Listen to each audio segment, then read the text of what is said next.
మంచిది. ప్రభునందు ప్రియమైన వారలారా, దేవాది దేవుని యొక్క మహాకృపను బట్టి సర్వాధికారి అయిన దేవుడు మనకు అనుగ్రహించిన శ్రేష్టమైన శుభతరుణములో మరొక శ్రేష్టమైన శుభదినాన్ని దేవుడు మనకు బహుమానముగా అనుగ్రహించి ఆయన విలువైన మాటలు ధ్యానము చేయడానికి ప్రభు కృపనిచ్చి ఉన్నాడు. అలాంటి కృపను అనుగ్రహించి తన సన్నిధిలో నిలబెట్టుకొని తన మాటల మాధుర్యతను వినిపించడానికి ఇష్టపడుతున్న ప్రభువును బట్టి చేరి ఉన్న దేవుని ప్రియబిడ్డలైన మీ అందరికీ వందనములు తెలియచేయచ్చు ఉన్నాను. బాగున్నారా మీరంతా? దాదాపు పోయిన నెలంతా చక్కగా ఆరాధనలో మాత్రమే ఉంటూ వచ్చాను. ఎక్కువ శాతం బయట ప్రదేశంలోనే సువార్త పని నిమిత్తమై వెళ్ళడం, ఎప్పుడో మధ్యరాత్రి 1-2 అలాంటి సమయానికి ఇల్లు చేరుకోవడం, ప్రార్థన చేసి పడుకునేసరికి 2:30 అలాగైపోవడం. తర్వాత మంగళవారాలు, శుక్రవారాలు కొన్ని నేను కూడా ఆరాధనలు బట్టి మీ మధ్య ఉండలేకపోయాను. కానీ దేవుడు, గొప్ప దేవుడు ఆరోగ్యాన్ని, ఆయుష్ను ఇచ్చి, ప్రయాణాలలో భద్రతనిచ్చి, పరిచర్యలో వృద్ధినిచ్చి, అనేక మందికి సువార్తను ప్రకటించి, దేవుని వాక్యము చెప్పి తప్పులను ఒప్పింపచేసే భాగ్యాన్ని అనుగ్రహించాడు. దానికి మీరందరూ ప్రార్థించారు. అందును బట్టి ప్రభువునకు మొదటిగా నేను కృతజ్ఞతాస్తుతులు చెల్లిస్తూ దేవుని ప్రియబిడ్డలైన మీ అందరికీ మరొక్కసారి నిండు వందనములు తెలియచేస్తూ దేవుడు మిమ్మలను, మీ కుటుంబములను నా ప్రభు అయిన యేసు క్రీస్తు నిండారులుగా దీవించునుగాక. ఈ దినమున ప్రభు తన మహాకనికరాన్ని బట్టి మనతో మాట్లాడవలసిన లేదా మాట్లాడుతున్న సందేశం ఏమనగా, దేవుని నమ్మిన వారు ఏమి ఆలోచించాలి? ఆలోచించుట. లోకంలో 3 గుంపులు ఉంటాయి. 3 గుంపులు. మొదటి గుంపు సొంతంగా ఆలోచన చేయడం. నాకేం ఆలోచన లేదా, నేను చేయగలను అని సొంతంగా ఆలోచన చేయడం. ఇది మొదటి గుంపు. రెండవ గుంపు ఇతరుల ఆలోచనలు అడగడం. నేను ఈ పని చేద్దాం అనుకుంటున్నాను, లేదా ఇది కడదాం అనుకుంటున్నాను, ఈ పొదుపు కడదాం అనుకుంటున్నాను, ఇంకొకటి చేయాలనుకుంటున్నాను, కొంచెం ఆలోచన చెప్పు అని ఇతరులను అడగడం. అది రెండవ గుంపు. మూడవ గుంపు ఏంటంటే దేవుని ఆలోచనను అడగడం. దేవా, నేను చేసేది నీకు ఇష్టమా కాదా అని దేవుణ్ణి అడగడం. దేవుడు ఎలాగా ముఖాముఖిగా మాట్లాడలేడు కాబట్టి దేవుని సేవకుల దగ్గరకు వచ్చి, అన్నా, దైవజనుడా, ఇలాంటి పని కొరకు మేము ప్రయత్నం చేస్తూ ఉన్నాం, ప్రార్థన చేయండి, దేవుడు మీకేదైనా మనసులో ఆలోచనను ఇస్తే మాకు చెప్పండి, ఆ ప్రకారంగా మేము వెళ్తాము అని అడగడం. ఈ 3 గుంపులు లోకంలో మనకు కనిపిస్తాయి. మొదటిది మనకు మనం ఆలోచన చేయడం, రెండవది ఇతరుల ఆలోచనను కోరుకోవడం, మూడవది దేవుని ఆలోచనను కోరుకోవడం. ఇవి ఎప్పుడు మన జీవితంలో రొటీన్గా జరిగేవే. మన పిల్లలు 10th క్లాస్ అయిపోగానే మనకు ఒక సొంత ఆలోచన ఉంటుంది. ఇతరులను అడుగుతాం, మా అమ్మాయిని బైపీసీలో చేర్పించమంటారా, ఎంపీసీలో చేర్పించమంటారా, సిఈసి అంటారా? ఇలాగా అడిగినప్పుడు వాళ్ళు కూడా మనకు కొన్ని ఆలోచనలు ఇస్తారు. ఇలాగా చదివేటప్పుడు ముందు మీ అమ్మాయి ఎందులో, మీ అబ్బాయి ఎందులో నైపుణ్యత కలిగిన వాడు, మ్యాథ్స్ బ్యాక్ చేస్తాడా, ఫిజిక్స్ మీద ఇంట్రెస్ట్ ఉందా, ఫస్ట్ కనుక్కోనండి, దాన్ని బట్టి మనం ఆలోచన చేద్దాం అని వాళ్ళు అంటారు. దానికన్నా ముందుగా నన్ను అడిగితే నేను చెప్తాను, దేవుణ్ణి అడగాలి. దేవా, మా పిల్లలు ఇది అయిపోయినాక ఏం చదవాలి, ఎక్కడ చేరాలి, ఎలాగ వృద్ధి చెందాలి అని. కాబట్టి 3 ఆలోచన కలిగిన వాళ్ళు లోకములో ఉండేవారు. ఒక్క మనిషే సొంత ఆలోచన, ఇతరుల ఆలోచన, దేవుని ఆలోచన తీసుకోవడం మనం చూస్తూ ఉంటాం. సరే, ఏదేమైనా ఈ సమయంలో మనం ఏమి ఆలోచించాలో, ఇక్కడ కూర్చొని ఈ వాక్యం వింటూ ఏమి ఆలోచించాలో, బయటికి వెళ్ళిన తర్వాత కూడా ఏం ఆలోచించాలో ప్రభువు చెప్పమన్న మాటలు కొన్ని మీకు చెప్తాను. మూల వాక్యానికి వెళ్దాం. కీర్తనల గ్రంథము 45వ కీర్తన, పరిశుద్ధ బైబిల్ గ్రంథము నుంచి కీర్తనల గ్రంథము 45వ కీర్తన 10వ వచనాన్ని ఒకసారి చూద్దామా? 10వ వచనాన్ని చూద్దాం. కుమారి ఆలకింపుము, ఆలకించుము, ఆలోచించి చెవియొగ్గుము. ఆ మాట చూడండి, ఆలోచించి చెవియొగ్గుము. ఆగుదాం. చాలు, మన సబ్జెక్ట్ మనకు వస్తే చాలు. దేవుడు సంఘాన్ని వధువుగా పోల్చాడు. అంటే ఆయన వరుడు, సంఘమైన మనమందరం, ఇన్క్లూడ్ మీ, నేను, మీరు, స్త్రీ పురుష అనే భేదం కాదు, కానీ వధువు సంఘము అనింది బైబిల్. వధువు సంఘముగా మనల్ని ప్రియ కుమార్తెగా, భార్యగా, వధువుగా ఆయన పిలిచినప్పుడు అన్నాడు, కుమారి ఆలకించుము. రెండోది చెప్పండి, ఆలోచించుము. మనం ఏమి ఆలోచించుచున్నాం? ఎప్పుడైనా ఏదైనా ఆలోచించామా? ఈరోజు ఏం ఆలోచించాలో కొన్ని విషయాలు మనం ధ్యానం చేద్దాం. ఆలోచించుము అని అన్నాడు. తర్వాత ద్వితీయోపదేశ కాండంలో కూడా ఒక మాట చెప్పాడు ఆలోచనను గురించి. ద్వితీయోపదేశ కాండము 32వ అధ్యాయము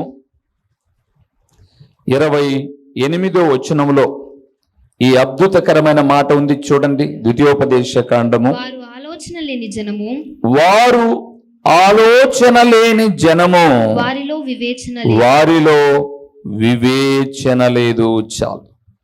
అలనాడు ప్రభుల వారు మాట్లాడుతూ ఈ ద్వితీయోపదేశ కాండం 32వ అధ్యాయము ఒక విధంగా చెప్పాలంటే మోషే గారి యొక్క చివరి మాటలు అని చెప్పుకోవచ్చు.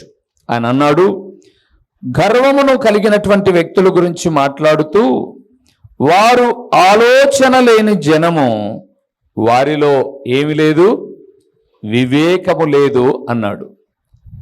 ఈరోజు ప్రభువునందు ప్రియమైన వారలారా, మనం ఆలోచించాల్సింది దేవుని నమ్ముకున్న మన జీవితంలో చాలా ఉన్నాయి. బైబిల్ గ్రంథంలో చాలా ప్రాముఖ్యమైన విషయాలే కదండి ఎప్పుడు మనం మాట్లాడుకున్నా. ఆ ప్రాముఖ్యమైన విషయాలను కొన్నింటిని మనము ధ్యానం చేద్దాం. ఏమి ఆలోచించి మన బ్రతుకును చక్కగా నడిపించుకోవాలో, ఏమి ఆలోచించమని ప్రభు లేఖనాల్లో చెప్పాడో, అందుకే ఆయన అన్నాడు, కుమారి ఆలకించుము, ఆలోచించుము అని అంటూ అక్కడ అంటాడు, నీ తండ్రి ఇంటిని విడిచిపెట్టుము అన్నాడు. అంటే భూ సంబంధమైన ఆలోచనలు విడిచిపెట్టు అని అర్థం. ఆ మాటకు అర్థం 45వ కీర్తన 10వ వచనంలో.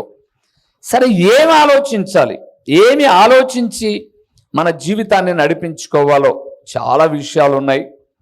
ఈ దినాన ప్రభు ఆత్మ నడిపింపును బట్టి నా ప్రార్థనలో ప్రభు చెప్పిన విషయాలు కొన్ని మీకు చెప్తాను. మొదటి విషయానికి వద్దాం.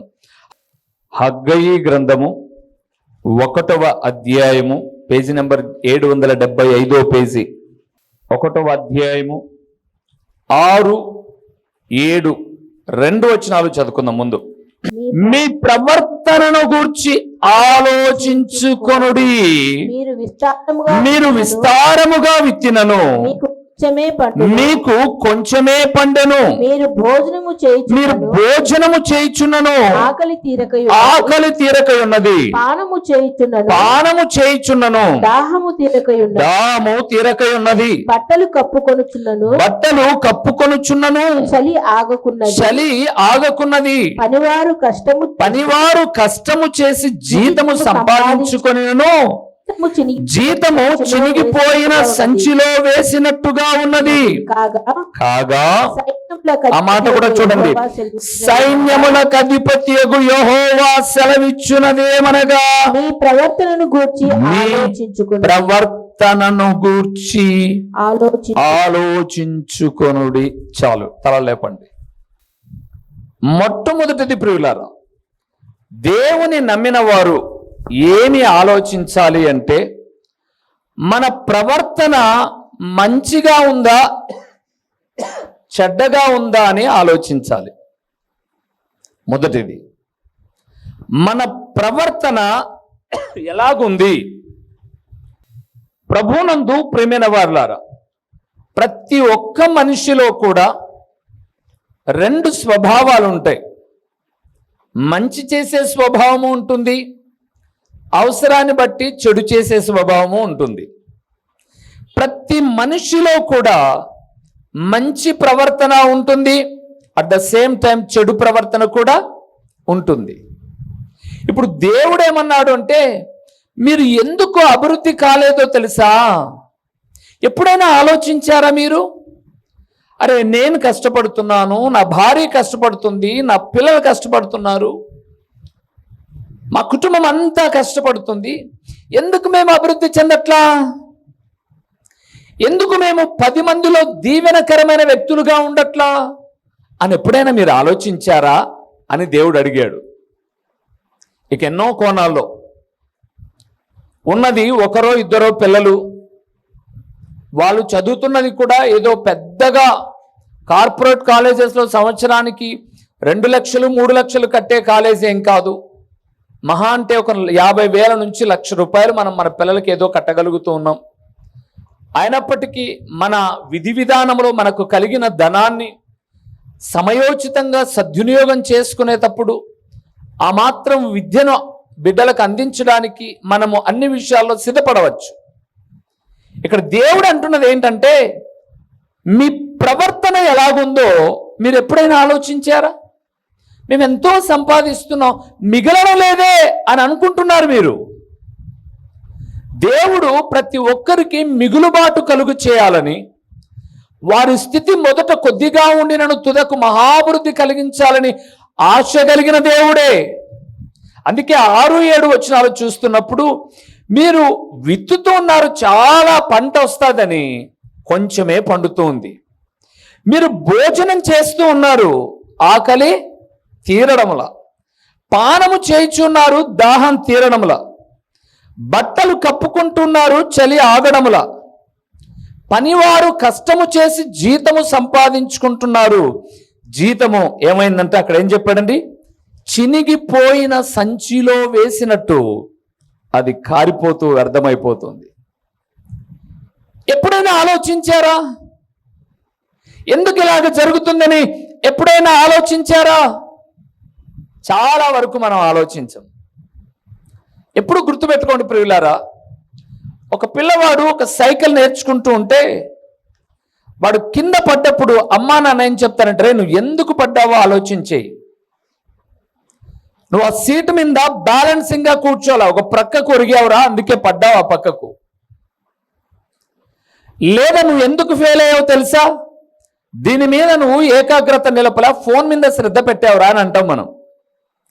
అంటే ప్రతి ఒక్కరూ పడిపోవడానికి, పాడైపోవడానికి మంచి ప్రవర్తన కలిగి ఉండాల్సిన వారు తమ ప్రవర్తనను మార్చుకోవడం.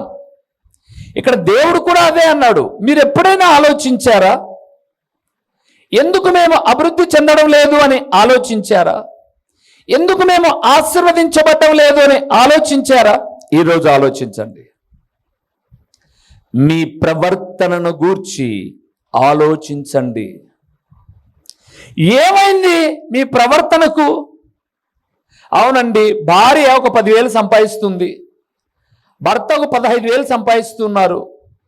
నేను మ్యాథ్స్ టీచర్ కావాల్సింది, లెక్కలు వేసి చెప్పడానికి.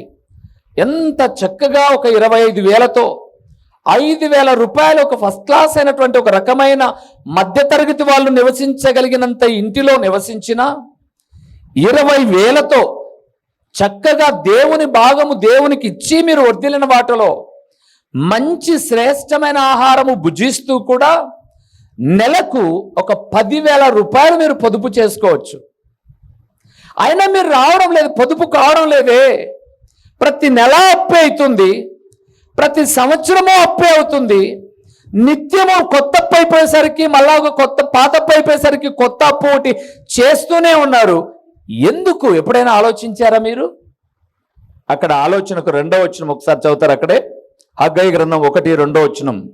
సమయం ఇంకా రాలేదు, యెహోవా మందిరమును కట్టించుటకు సమయం ఇంకా రాలేదని జనులు చెప్పుచున్నారు. అలా లేపండి. మీరు ఎందుకు ఆశీర్వదించబడ్డం లేదు తెలుసా? మందిరమును గూర్చి మీకు శ్రద్ధ లేదు. మందిరమును గూర్చిన మీ హృదయంలో తపన లేదు. దేవుని ఇంటిని గూర్చి తపన లేదు. బైబిల్ గ్రంథం సెలవిస్తూ యేసు ప్రభుల వారిని గూర్చిన ఒక ప్రవచనం ఉంది. యెషయా గ్రంథకర్త అంటాడు, నీ ఇంటిని గూర్చిన ఆసక్తి నన్ను ఏం చేస్తుంది? తినేస్తాంది ప్రభువా, నన్ను తినేస్తాంది. నన్ను ఆదివారం కనపడ్డావు అంటే రేపు ఆదివారం కనపడతావో లేదో గ్యారంటీ లేదు. అవసరమైతే అమ్మాయి కాటికి ప్రయాణమైనా గడతావు, అవసరమైతే మరొక కార్యక్రమానికైనా వెళ్తావు, అవసరమైతే ఈరోజు డ్యూటీ ఉన్నిందని చెప్తావు, నీ స్వలాభం కొరకు ఏమైనా చేస్తావు. కానీ దేవుని ఇష్టం కొరకు నువ్వు చేసేవి చాలా తక్కువ. ఇప్పుడు గుర్తుపెట్టుకోండి, మీ ప్రవర్తన బాగుండాలి అంటే దేవునికి మొదటి స్థానం ఇవ్వాలి ప్రియులారా. మీ సంపాదన మిగలాలి అంటే దేవునికి మొదటి స్థానం ఇవ్వాలి. అన్నిటికన్నా ప్రాముఖ్యమైనది దేవుడి స్థానం. సృష్టికర్త అయిన దేవుడే లేకపోతే మనము లేము. ఆ దేవునికి ఎవరైతే ప్రప్రథమమైన స్థానం ఇస్తారో వారి యొక్క సంపాదన విషయంలో అది కొద్దిదైనా సరే బహుగా దీవెనకరంగా ఉంటుంది. సరే, ఇప్పుడు సబ్జెక్ట్లోనికి వద్దాం. ప్రవర్తన సరిగా లేకపోతే ఫలితాలు సరిగా ఉండవు. ప్రవర్తన చక్కగా లేకపోతే ఆ వచ్చే ఫలితాలు బాగుండవు. ఎలాగుంది ప్రవర్తన? మళ్ళా వద్దాం హగ్గై దగ్గరికి. పేతురు రాసిన మొదటి పత్రిక 1వ అధ్యాయము 18వ వచనాన్ని ఒకసారి చూద్దామా? 18వ వచనాన్ని చూస్తున్నాం. పితృపార్యంపర్యమైన మీ వ్యర్థ ప్రవర్తనను విడిచిపెట్టునట్లుగా వెండి బంగారముల వంటి క్షయ వస్తువుల చేత మీరు విమోచింపబడలేదు. ఆగండి ప్రియులారా, ఏం ప్రవర్తన ఇది? వ్యర్థ ప్రవర్తన, మంచి ప్రవర్తన కాదు. ఆచారాలు అనే వ్యర్థ ప్రవర్తన అన్నాడు అక్కడ. మీ పితృపార్యంపర్యమైన వ్యర్థ ప్రవర్తనను అన్నాడు. దాన్ని ఏం చేయాలి? విడిచిపెట్టేయాలి. ఇది మా నాన్న కాలం నుంచి ఉంది, మా అమ్మ కాలం నుంచి ఉంది ఆచారం. అంటే ఆచారం కాదు ముఖ్యం, ఇక్కడ ఆరాధన ముఖ్యం. అందుకే దేవుడు అన్నాడు, మీ వ్యర్థ ప్రవర్తనను మీరు విడిచిపెట్టండి. మీరు రక్షించబడింది వెండి బంగారము లాంటి క్షయ వస్తువుల చేత కాదు. అక్కడ అన్నాడు 19వ వచనంలో, అమూల్యమైన ఏ దాని చేత? గొర్రెపిల్ల రక్తము చేత మీరు కడగబడ్డారు. మీ ప్రవర్తన ఎలాగుంది? అందుకే ప్రవర్తన గురించి నేను మాట్లాడవలసి వస్తే ప్రసంగి గ్రంథకర్త 5వ అధ్యాయం 1వ వచనం చదవదులని నేను చెప్తాను. నీవు దేవుని మందిరమునకు పోవునప్పుడు నీ ప్రవర్తన జాగ్రత్తగా చూసుకో. చాలా మంది అటెండెన్స్ వేయించుకుంటే చాలని వచ్చేవాళ్ళు కొందరు, కానుకేసి వెళ్దామనే వాళ్ళు కొందరు, ప్రార్థన చేసుకుని వెళ్దామనే వాళ్ళు కొందరుగా ఉన్నారు. నాకు అది ఇష్టం లేదన్నాడు అక్కడ. బుద్ధిహీనులు అర్పించినట్లుగా బలి అర్పించుట కంటే నువ్వు మందిరానికి పోయినప్పుడు ఏం చేయాలి? సమీపించి ఆలకించుట శ్రేష్టము అంటాడు. ఈరోజు మందిరానికైతే వస్తున్నాం, కానీ ప్రవర్తన ఎలాగుంది? మందిరంలో కూర్చొని వెళ్తున్నారు, ప్రవర్తన ఎలాగుంది? మీ ప్రవర్తన ప్రభు మెచ్చుకునే రీతిగా ఉంటే ప్రభు సంతోషపడతాడు ప్రియులారా. ఆ మాట కూడా చూపించి నీకు మరలా హగ్గై దగ్గరకు వస్తాను. కీర్తనల గ్రంథము 37వ కీర్తన 23వ వచనాన్ని మనం చూద్దాం ప్రియులారా. ఒకని నడత యెహోవా చేతనే యెహోవా చేతనే స్థిరపరచబడును, వాని ప్రవర్తన చూచి వాని ప్రవర్తన చూచి. ఆయన ఆనందించును. ఎవరట ఆనందపడేది? సృష్టికర్త అయినటువంటి దేవుడు ఆనందపడతాడు ప్రియులారా. నీ ప్రవర్తనను చూసి దేవుడు ఆనందపడాలి. దేవుని మందిరంలో ముసుగు బాగానే వేసావు, బైబిల్ బాగానే పట్టుకున్నావు, ప్రార్థనలో బాగానే కూర్చున్నావు. మందిరంలో ఉన్నప్పుడు నువ్వే కాదు, ఎంత పాపిస్తోడైనా పాపిస్తుడైనా అట్లే కూర్చుంటారు. కానీ బయటికి వెళ్తాం చూడండి, సమాజం అంటారు దాన్ని. సమాజములో మన ప్రవర్తన ఎలాగుంది, సమాజములో మన నడవడిక, ప్రవర్తన అంటే మన నడవడిక ఎలా ఉంది. అందుకే హగ్గయిలో అంటున్నాడు, మీ ప్రవర్తనను గురించి మీరు ఏం చేయాలి? ఆలోచించండి. మీరు ఎప్పుడు వాళ్ళ అమ్మాయి పలాని కాలేజీలో చేరింది, వీళ్ళ అబ్బాయి పలాని ర్యాంక్ కొట్టాడనే ఆలోచిస్తున్నారు, చూస్తున్నారు. కానీ మీ గురించి మీరు ఎప్పుడైనా ఆలోచించారా? మీ పిల్లలకు మీరు మంచి ఫీజు కడుతున్నా వారు వృద్ధి చెందడంలా ఏంటి కారణం?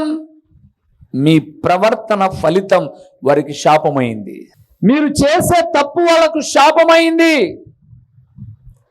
నువ్వు చేసేటటువంటి పని వారికి శాపమైంది.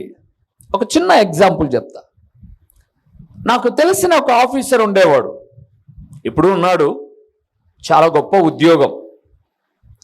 ఆయనకు 1,20,000 జీతం, ఆయన భార్యకు 1,00,000 రూపాయల దాకా జీతం వస్తుంది. నెలకు 2,20,000 జీతం. సంవత్సరానికి వారి యొక్క ఇన్కమ్ చూడండి. వారికి 2 పిల్లలు.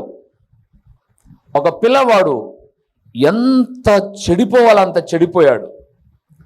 వాని చదివించిన కాలేజెస్ మంచి కార్పొరేట్ కాలేజెసే. ఏంటి పరిస్థితి?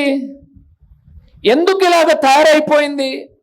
వాడెందుకు ఇలాగ చెడిపోయాడు అని అంటే, ఇప్పుడు నేను చెప్పానే 1,00,000-1,50,000 జీతం అని. ఆ తల్లిదండ్రుల జీవితములో వారు ఇతరుల తప్పిదాలను కప్పిపుచ్చుకోవడానికి చేసిన లంచం అనే పాపం తమ బిడ్డకేమైంది? శాపమైంది. పిల్లలు తప్పు చేయలా, వాడెప్పుడో యవన ప్రాయం వచ్చినాక చెడిపోయాడు. కానీ వాని మీద ఆ దుష్ప్రభావం ఎప్పుడు పడింది అంటే తల్లిదండ్రులు చేసే తప్పిదాలు. ఈరోజు ప్రభువునందు ప్రియులారా, అందుకే బైబిల్ గ్రంథం సెలవిస్తుంది, మీరు మీ ప్రవర్తనను గురించి ఆలోచించండి. మీ ప్రవర్తన నీతి కలిగిందైతే దేవుడు మీ ప్రవర్తనకు తగిన ఫలితాన్ని ఇస్తాడు. మీ ప్రవర్తన నీతి మాలినదైతే మీకు సమాజంలో గౌరవప్రదమైన జీవితము ఉండదు. అందుకే అక్కడ అన్నాడు కీర్తనాకారుడు, మీ ప్రవర్తనను చూసి దేవుడు ఏం కావాలి? ఆనందపడాలి. దేవునందు ప్రభునందు ప్రియమైన వారలారా, ఆ హగ్గయి గ్రంథం 1:6-7 వచనాలు చూస్తే పదే పదే చెబుతూ వచ్చిన మాట, 6వ వచనం ప్రారంభంలో, 7వ వచనం 2వ లైన్లో ఆయన చెప్పిన మాట, మీ ప్రవర్తనను గురించి మీరేం చేయాలి? ఆలోచించండి. కొంతమంది నాన్నలు మంచోళ్ళు, ఇలాగ నేను చెప్పాలి, నాన్నలు మంచోళ్ళు, అమ్మ బుద్ధి మంచిది కాదు, అసూయ బుద్ధి, ఓర్వలేని తనం అంటారు చూడండి, అలాంటి బుద్ధి. అలాంటి బుద్ధి కలిగిన వాళ్ళు బైబిల్లో కూడా ఉన్నారు. ఆహాబు బుద్ధి మంచిదే, కానీ యెజబేలు బుద్ధి మంచిది కాదు. యెజబేలు బుద్ధి మంచిది కానందుకు ఆ ఇంటిల్లిపాదికి ఏమొచ్చింది? శాపం వచ్చింది. యెజబేలు కకృతి పడి నాబోతుది దోచుకున్నందుకు దేవుని సేవకుడైన ఏలియా వచ్చి అంటున్నాడు, ఆహాబు, ఎక్కడైతే నాబోతు రక్తము కుక్కలు నాకాయో అక్కడే నీ రక్తం కూడా ఏమవుతుంది? కుక్కలు నాకుతాయి.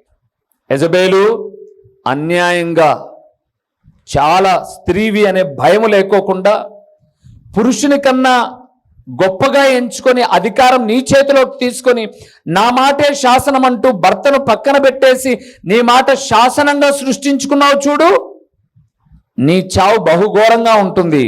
మీ ఇరువురికి పుట్టిన పిల్లలందరి తలకాయలు మేక తలకాయలు కోసినట్టుగా కోసి గంపలో మోసుకొని వచ్చారు యెహూ దగ్గరికి. కారణం ఏంటి? ప్రవర్తన సరిగా లేకపోవడం. అందుకే దేవుని ప్రియమైనటువంటి వారలారా, ఆలోచించండి. ఈ సేవకుడు చెప్పిన వాక్యాన్ని మీరు సీరియస్గా తీసుకోకపోయినా ఆ మాటల్లో ఉన్నటువంటి అర్థాన్ని మీరు కొద్దిసేపు ఆలోచించండి. నేను ఒక ప్రసంగాన్ని ఎలాగ ఆలోచిస్తానో తెలుసా? రాత్రికాల సమయంలో ప్రసంగానికి కావలసినటువంటి పదాలను పొందుపరుచుకుంటాను. అన్ని రాత్రి రాసుకున్నాను, ఎప్పుడు రాసుకున్న ప్రసంగాన్ని అన్ని పొందుపరుచుకుంటాను. పొందుపరుచుకొని నిద్రకు ఉపక్రమిస్తాను. నిద్ర పట్టేంత వరకు ఏ పాయింట్ను ఎక్కడ పెట్టి రాసుకోవాలి అని ఆలోచన చేస్తాను. ఉదయాన్నే ఆ పాయింట్ వైజ్గా ఇలాగుంటే బాగుంటుంది సమకూర్పు అని తీసుకొని పుస్తకం మీద పెడతాను. అయిపోయిన తర్వాత చక్కగా షేవింగ్ చేసుకొని స్నానానికి వెళ్ళిపోయిన తర్వాత స్నానం చేసేటప్పుడు కూడా ఆలోచిస్తాను. నేను రాసుకున్న మాటల్లో ఏ వ్యక్తులైనా వస్తారా? నేను ఆలోచించేటప్పుడు ఆలోచన లేకుండా వ్యర్థంగా గడిపినటువంటి వ్యక్తులు ఎవరైనా వస్తారని అక్కడ ఆలోచిస్తాను. మరలా ప్రభు బలను కలపడానికి వచ్చేటప్పుడు కూడా ఆలోచిస్తాను. ఆలోచించి మరలా ఎవరైనా ఆధ్యాత్మికంగా నా హృదయంలోనికి తట్టినప్పుడు నన్ను నేను బలపరుచుకుంటూ మరలా వారిని అక్కడ పొందుపరుచుకుంటాను. ఒక సందేశానికి ఇన్ని రీతులుగా సమకూర్పు చేసుకుంటే మనం జీవించే జీవితం గురించి మనం ఆలోచించకపోతే ఎలాగా? ఇంతవరకు మీరు ఆలోచించారో లేదో, తొందరపాటుతో పాడైపోయే పరిస్థితిని తెచ్చుకుంటున్నారేమో. ఆలోచించండి. ప్రభువైన యేసుక్రీస్తు పేరట దేవుని వాక్య వీక్షకులైన ఆత్మీయులైన మీ అందరికీ నిండు వందనములు తెలియచేయుచున్నానండి. ప్రభువునందు ప్రియులారా, దేవుని మహాకృపను బట్టి ఈ ప్రార్థనా ఛానల్ ద్వారా, యూట్యూబ్ ద్వారా 5 సంవత్సరాలు ఇప్పటిదాకా దేవుని మహాకృపను బట్టి 100 ప్రసంగములు మీకు అందించడానికి ప్రభు సహాయం చేశాడు. ఈ సమయంలో ఒక ప్రాముఖ్యమైన ప్రకటన ఏంటి అనగా, మీరు ఎప్పుడైనా పులివెందుల ప్రాంతానికి, ప్రొద్దుటూరు ప్రాంతానికి వచ్చినా ఈ 2 చోట్ల ఉదయ సాయంకాలపు కూడికలు జరుగుతూ ఉన్నాయి. పులివెందుల ప్రాంతంలో అయితే ప్రతి ఆదివారం ఉదయం 9 గంటల నుంచి 11 వరకు ప్రతి ఆదివారము ప్రభు బల్లారాధన ఉంటుంది. ప్రొద్దుటూరులో కూడా ఉదయకాలము 9 గంటల నుంచి 11 గంటల వరకు ప్రభు బల్లారాధన.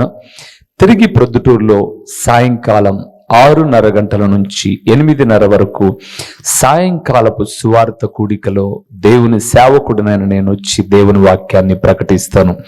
మీరు ఒకవేళ ఈ ప్రాంతానికి ఎప్పుడైనా వచ్చినా, లేదా మీరు ఈ ప్రొద్దుటూరు పులివెందుల ప్రాంత వాసులైతే దేవుని వాక్యము మాత్రమే ప్రకటిస్తున్న అమూల్యమైన సందేశాలను వినుట కొరకు మిమ్మల్ని ప్రేమతో ఆహ్వానిస్తున్నాను.